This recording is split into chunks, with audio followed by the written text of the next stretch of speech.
Free and open source software. Flos is software that can be classified as both free software and open source software.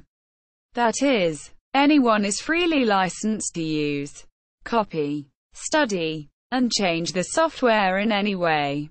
And the source code is openly shared so that people are encouraged to voluntarily improve the design of the software. This is in contrast to proprietary software, where the software is under restrictive copyright and the source code is usually hidden from the users. The benefits of using Flos can include decreased software costs, increased security and stability, especially in regard to malware, protecting privacy, education, and giving users more control over their own hardware. Free, open-source operating systems such as Linux and descendants of BSD are widely utilized today, powering millions of servers, desktops, smartphones, e.g., Android, and other devices. Free software licenses and open-source licenses are used by many software packages. The free software movement and the open-source software movement are online social movements behind widespread production and adoption of Flos. Overview. Free and open source software is an umbrella term for software that is free and open source software. Free and open source software allows the user to inspect the source code and provides a high level of control of the software's functions compared to proprietary software. According to the Free Software Foundation, nearly all open-source software is free software. The two terms describe almost the same category of software, but they stand for views based on fundamentally different values. Thus, the Open Source Initiative considers many free software licenses to also be open source. These include the latest versions of the FSF's three main licenses: the GPL, the Lesser General Public License, LGPL, and the new Afro General Public License, AGPL. Thus, terminology of free and open source software is intended to be neutral on these philosophical disagreements. There are a number of related terms and abbreviations for free and open source software. FOSS or FOSS, or free, Libre and open source software. Flos, free software. Richard Stallman's free software definition, adopted by the Free Software Foundation, FSF, defines free software as a matter of liberty, not price. The earliest known publication of the definition of his free software idea was in the February 1986 edition of the FSF's now discontinued news bulletin publication. The canonical source for the document is in the philosophy section of the GNU Project website. As of August 2017, it is published there in 40 languages. Open source. The open source definition is used by the Open Source Initiative to determine whether a software license qualifies for the organization's insignia for open source software. The definition was based on the Debian Free Software Guidelines, written and adapted primarily by Bruce Perens. Perens did not base his writing on the four freedoms of free software from the Free Software Foundation, which were only later available on the web. Perens subsequently stated that he felt Eric Raymond's promotion of open source unfairly overshadowed the Free Software Foundation's efforts and reaffirmed his support for free software. In the following 2000s he spoke about open source again. History. In the 1950s through the 1980s, it was common for computer users to have the source code for all programs they used, and the permission and ability to modify it for their own use. Software, including source code, was commonly shared by individuals who used computers, often as public domain software. Most companies had a business model based on hardware sales, and provided a bundled software with hardware, free of charge. Organizations of users and suppliers were formed to facilitate the exchange of software. C. For example, share and DECUS. By the late 1960s, the prevailing business model around software was changing. A growing and evolving software industry was competing with a hardware manufacturer's bundled software products, rather than funding software development from hardware revenue. These new companies were selling software directly. Leased machines required software support while providing no revenue for software. And some customers able to better meet their own needs did not want the costs of software bundled with hardware product costs. In United States versus IBM, filed 17 January 1969, the government charged that bundled software was anti-competitive. While some software might always be free, there would be a growing amount of software that was for sale only. In the 1970s and early 1980s, some parts of the software industry began using technical measures, such as distributing only binary copies of computer programs, to prevent computer users from being able to use reverse engineering techniques to study and customize software they had paid for. In 1980, the copyright law was extended to computer programs in the United States. Previously, computer programs could be considered ideas, procedures, methods, systems, and processes, which are not copyrightable. Early on, closed-source software was uncommon until the mid-1970s to the 1980s, when IBM implemented in 1983 a object code-only policy, no longer distributing source code. In 1983, Richard Stallman, longtime member of the hacker community at the MIT Artificial Intelligence Laboratory, announced the new project, saying that he had become frustrated with the effects of the changing culture of the computer industry and its users. Software development for the new operating system began in January 1984, and the Free Software Foundation, FSF, was founded in October 1985. An article outlining the project and its goals was published in March 1985 titled The New Manifesto. The manifesto included significant explanation of the new philosophy, free software definition and copyleft ideas. The Linux kernel, started by Linus Torvalds, was released as freely modifiable source code in 1991. Initially, Linux was not released under a free or open-source software license. However, with version 0.12 in February 1992, he relicensed the project under the new general public license. Much like Unix, Torvalds' kernel attracted the attention of volunteer programmers.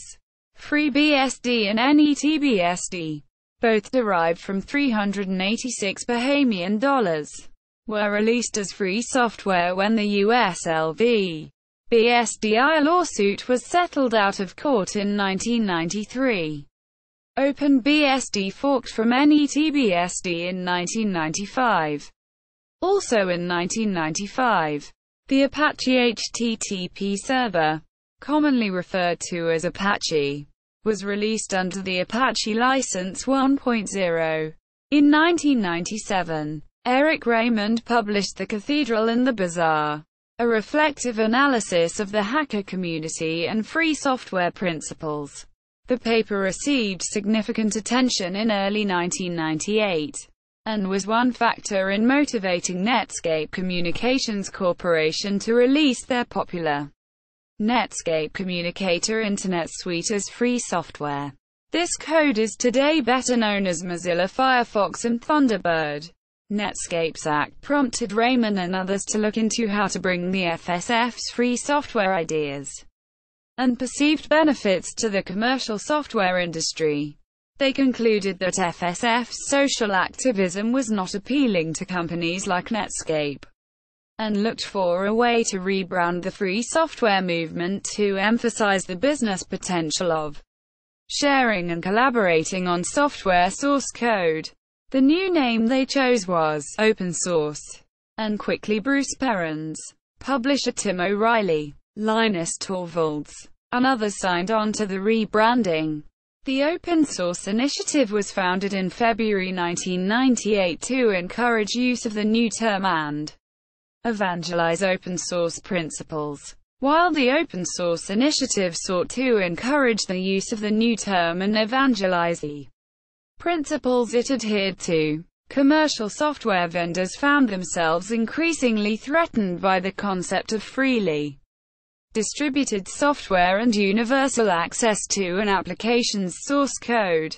A Microsoft executive publicly stated in 2001 that open source is an intellectual property destroyer. I can't imagine something that could be worse than this for the software business and the intellectual property business. Quote, this view perfectly summarizes the initial response to FOSS by some software corporations. However, while FOSS has historically played a role outside of the mainstream of private software development, companies as large as Microsoft have begun to develop official open-source presences on the Internet. IBM, Oracle, Google and State Farm are just a few of the companies with a serious public stake in today's competitive open-source market. There has been a significant shift in the corporate philosophy concerning the development of free and open-source software. FOSS. Usage. Benefits over proprietary software equals privacy and security equals. Manufacturers of proprietary, closed-source software are sometimes pressured to building in backdoors or other covered, undesired features into their software. Instead of having to trust software vendors, users of FOSS can inspect and verify the source code themselves and can put trust on a community of volunteers and users. As proprietary code is typically hidden from public view, only the vendors themselves and hackers may be aware of any vulnerabilities in them, while FOSS involves as many people as possible for exposing bugs quickly. Equals personal control. Customizability and freedom equals. Users of FOSS benefit from the freedoms to making unrestricted use, study, copy, modify, and redistribute such software. If they would like to change the functionality of software, they can bring about changes to the code and, if they wish, distribute such modified versions of the software, or often minus depending on the software's decision making model and its other users, minus even push a request such changes to be made via updates to the original software. Equals low costs and no costs equals. FOSS is often free of charge, although donations are often encouraged. This also allows users to better test and compare software. Equals quality, collaboration and efficiency equals. FOSS allows for better collaboration among various parties and individuals with the goal of developing the most efficient software for its users or use cases, while proprietary software is typically meant to generate profits. Furthermore, in many cases more organizations and individuals contribute to such projects than to proprietary software. It has been shown that technical superiority is typically the primary reason why companies choose open-source software. Companies might build in artificial barriers, inefficiencies or undesired functionality to increase monetary return. Drawbacks to proprietary software equals security and user support equals. According to Linus's law, the more people who can see and test a set of code, the more likely any flaws will be caught and fixed quickly. However, this does not guarantee a high level of participation. Having a grouping of full-time professionals behind a commercial product can in some cases be superior to FOSS. There also can be undesired functionality be built intentionally into FOSS and not get detected or fixed -e.g. due to a few users checking the source code. Changes to the software getting denied or the source code being hardly readable. Furthermore, Publicized source code might make it easier for hackers to find vulnerabilities in it and write exploits. This, however, assumes that such malicious hackers are more effective than white hat hackers which responsibly disclose or help fix the vulnerabilities. That no code leaks or exfiltrations occur in that reverse engineering of proprietary code is a hindrance of significance for malicious hackers. In general, it can be found that FOSS is more secure and has good user support with some exceptions of specific especially niche or obsolete software solutions.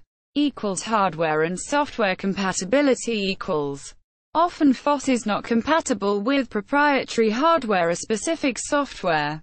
This is often due to manufacturers obstructing FOSS, such as by not disclosing the interfaces or other specifications needed for members of the FOSS movement to write drivers for their hardware for instance, as they wish customers to run only their own proprietary software or as they might benefit from partnerships.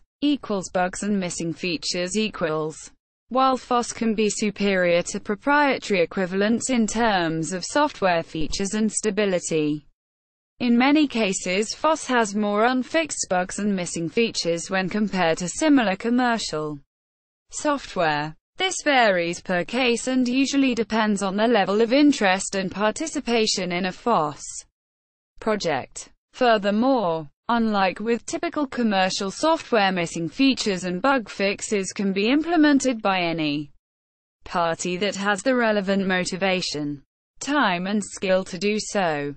Less guarantees of development There is often less certainty in FOSS projects gaining the required resources, participation for continued development than commercial software backed by companies.